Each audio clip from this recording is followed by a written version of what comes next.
C'est quoi la meilleure scène d'action d'un film de super-héros? Parce qu'en plus de 20 ans, on a vu toutes les approches, du réaliste au totalement fantaisiste, du virtuose au bien médiocre. Mais depuis tout ce temps, rien ne bat ce bijou absolu qu'est la scène du métro de Spider-Man 2, et je vais vous expliquer pourquoi.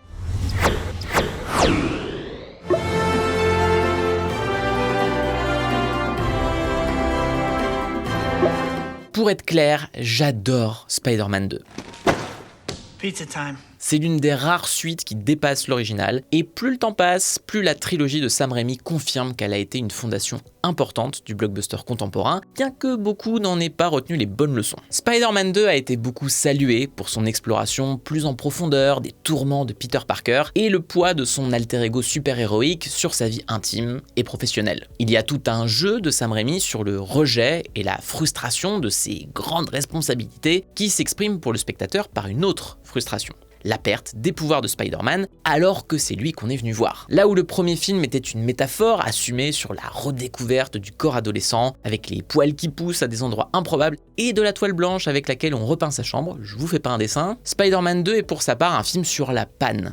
Une panne qui révèle un mal-être, une impossibilité à conjuguer ce que Peter voit comme une obligation et sa véritable identité. Bien évidemment, le héros remonte la pente et retrouve même une motivation supplémentaire lorsque le Docteur Octopus kidnappe Mary Jane pour attirer le super-héros. Ce qui nous amène à la scène qui nous intéresse aujourd'hui. Une scène d'action, c'est évidemment important dans un film de super-héros, a fortiori dans un blockbuster dont on attend un certain sens du spectacle. La complexité avec les persos de comics, c'est qu'il faut savoir exploiter leur pouvoir. Mais ça ne suffit pas de juste envoyer 10 000 rayons laser sur un mec indestructible. Il faut que ça raconte une histoire. Ou plus précisément, il faut que ça raconte une histoire qui aide à développer les thèmes plus globaux du récit. Et c'est exactement ce que fait la scène du métro de Spider-Man 2, et même bien plus. Bon, déjà, faut qu'on parle du premier plan de la séquence. L'un de ces travelling numériques spectaculaires qui suit la voltige de Spider-Man. Sam Raimi en a fait l'une des signatures de la trilogie, sauf que, dans ce cas précis, plutôt que de juste suivre de près Spidey,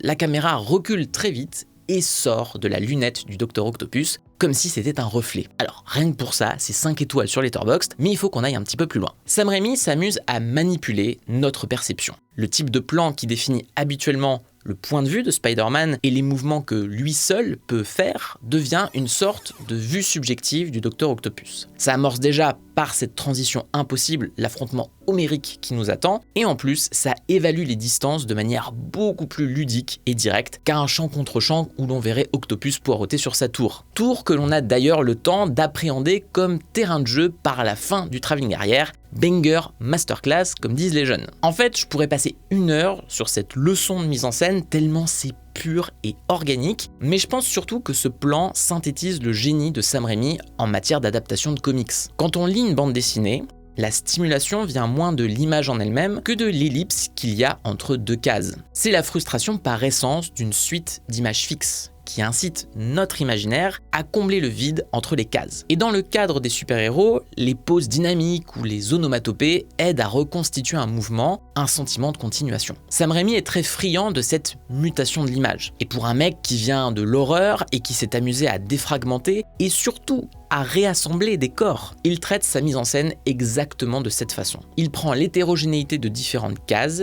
et il les rassemble dans un seul élan. Cette donnée-là, beaucoup de cinéastes de l'époque n'ont pas su la comprendre. Ce n'est pas parce que vous avez 2 arts visuels que vous pouvez juste recopier les cases une à une. Quand Zack Snyder adapte 300 ou que Robert Rodriguez transpose Sin City, ils utilisent la BD comme un storyboard de grosses feignasses qui se contentent de mettre en mouvement des images fixes sans vraiment comprendre ce que ça veut dire.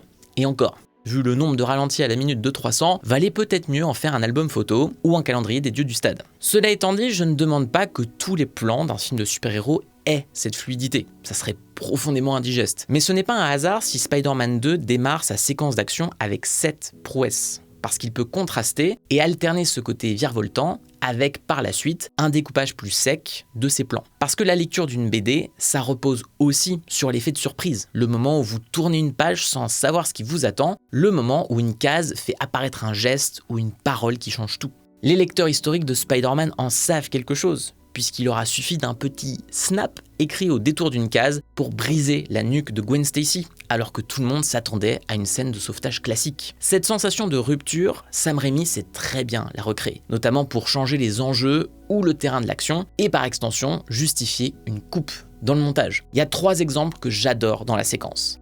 Là,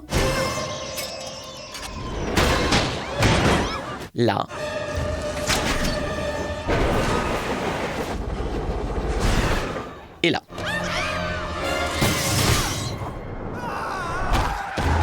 Franchement, vous pourriez rajouter sur chacun de ces passages une onomatopée, un pow ou un swoosh, comme dans le Batman de 1966. Sauf que justement, Sam Raimi n'en a pas besoin, et dans ces 3 moments, il préfère accentuer le sound design et les impacts en retirant quelques secondes de la musique.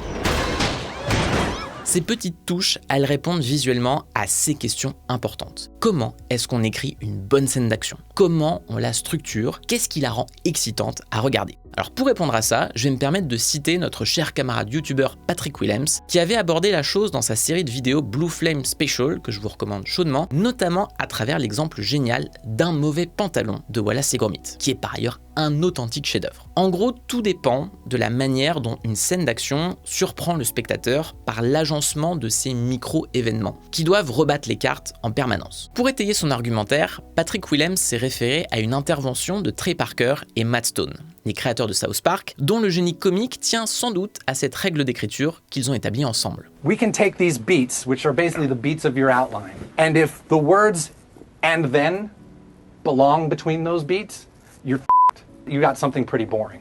What should happen between every beat that you've written down is either the word "therefore" or "but".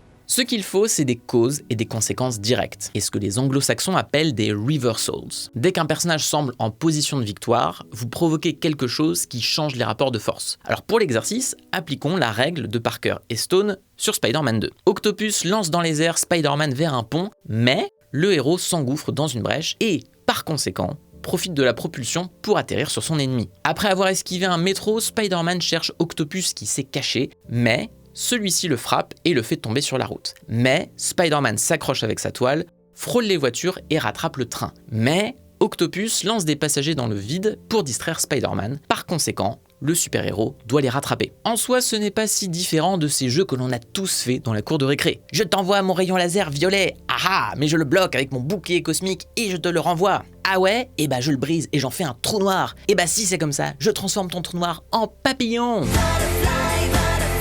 Et il faut admettre que c'est très adapté aux films de super-héros, quitte à ce que ça devienne parfois un poil stérile, surtout quand les attaques semblent n'avoir aucun poids ou impact. Dans Spider-Man 2, outre l'échelle forcément moins vénère qu'un Avengers Infinity War, le film utilise ce train, et plus généralement son décor new-yorkais, comme ancrage des personnages, qui sont constamment rappelés à sa gravité, même quand il la défie en se tenant sur le côté d'un wagon. Sur la trilogie, les équipes de Sam Raimi se sont beaucoup reposées sur ce qu'ils appelaient la Spider-Cam, une caméra mise sur différents axes de câbles accrochés entre des buildings. Et après, vous téléguidez tout ça pour obtenir les mouvements vertigineux que demande le film. Et la captation sportive utilise encore beaucoup cette technologie. Alors, la plupart du temps, ces plans étaient repassés en CGI, et parfois, ils servaient même juste de référence pour les animateurs. Mais ça leur donnait au moins le sens véritable d'un plongeon de la caméra dans leur espace virtuel. Et ça m'amène à mon dernier point. Ce qui importe dans cette séquence de Spider-Man 2, c'est notre place de spectateur face à des personnages qui ont des facultés qui nous dépassent. Et pour ça, il faut qu'on revienne une seconde sur le premier plan de la scène. On croit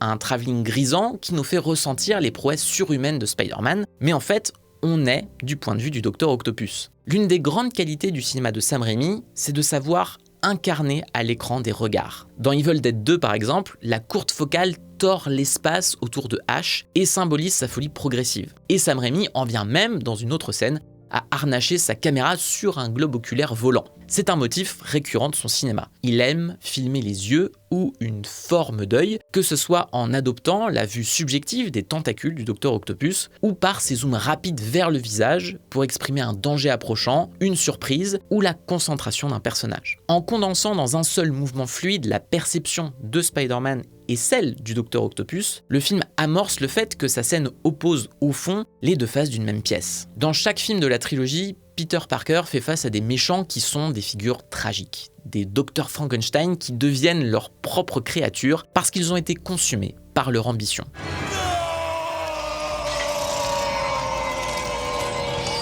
Le Docteur Octopus est en ça le meilleur. C'est un mentor pour Peter et comme Spider-Man, il voit ses capacités comme une responsabilité et une obligation.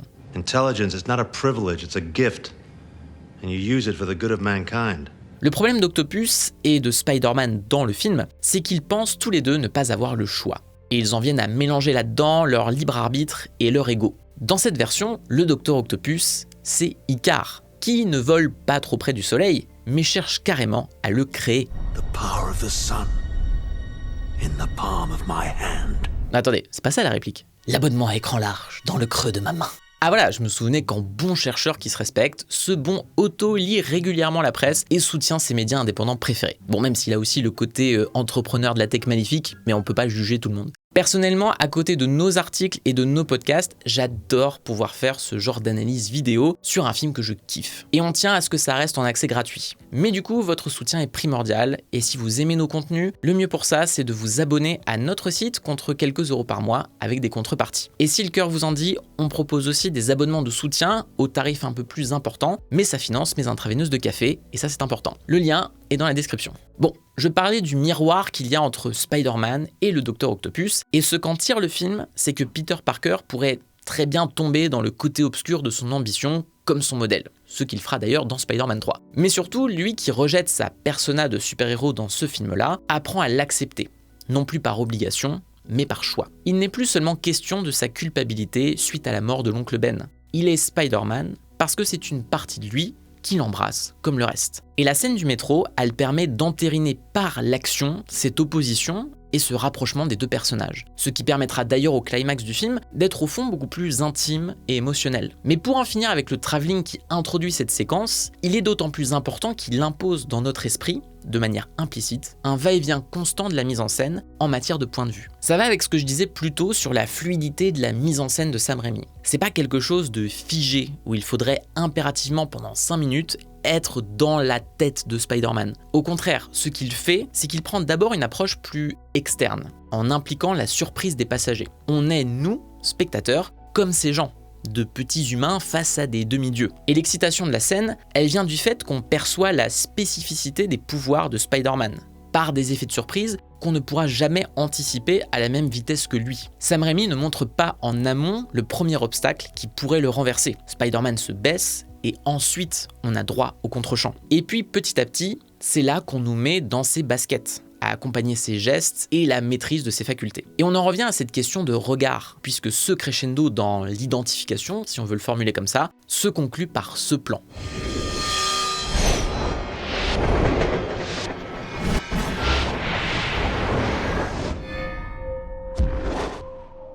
Tout ça relève de la mise en scène, mais ça soutient ce que le scénario va mettre en exergue à la fin de la séquence. Les New-Yorkais protègent Spider-Man, pour déjà parce qu'il les a sauvés forcément, mais aussi parce qu'ils se reconnaissent en lui une fois son masque tombé, exactement comme nous, en profitant des choix de découpage de Sam Raimi. Mais surtout, la séquence du train n'oublie jamais de mettre en scène ces gens, et de nous inclure dans ce processus. Le métro n'est pas seulement un décor en mouvement ludique, mais il ajoute à la dynamique du « par conséquent » et du « mais » que j'évoquais plus tôt, dès lors que le Docteur Octopus jette des gens que Spider-Man doit sauver. Ce monde est peuplé, et ça ajoute de l'enjeu à la scène, contrairement à la plupart des films de super-héros actuels, qui n'ont plus envie de devoir gérer la question des sauvetages et des victimes collatérales. J'en ai déjà parlé sur ma vidéo sur la politique chez Marvel, à laquelle je vous renvoie, mais dans le MCU, si vous enlevez les 2 premiers Avengers de Joss Whedon, les super-héros se battent dans des espaces vides, des aéroports ou des prairies. La population n'est plus représentée, même quand la disparition de la moitié de l'univers est en jeu. Là aussi, la saga Spider-Man a été pionnière, mais la concurrence n'a pas trop su lui emboîter le pas sur cet aspect,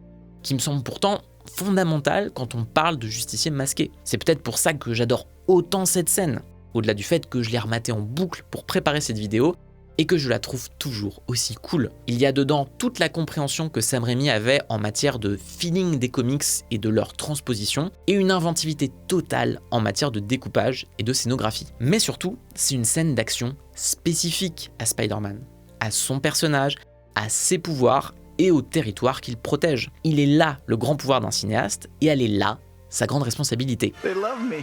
Si vous aimez ce genre de pastilles sur cette chaîne, n'hésitez pas à liker, partager et même à évoquer en commentaire quel film vous aimeriez qu'on décortique de la sorte. Et si vous en voulez plus, je vous recommande la vidéo de Judith sur la scène d'horreur parfaite d'Insidious, si tant est que ça existe. Et moi je vous dis à la prochaine. Ciao. Stop.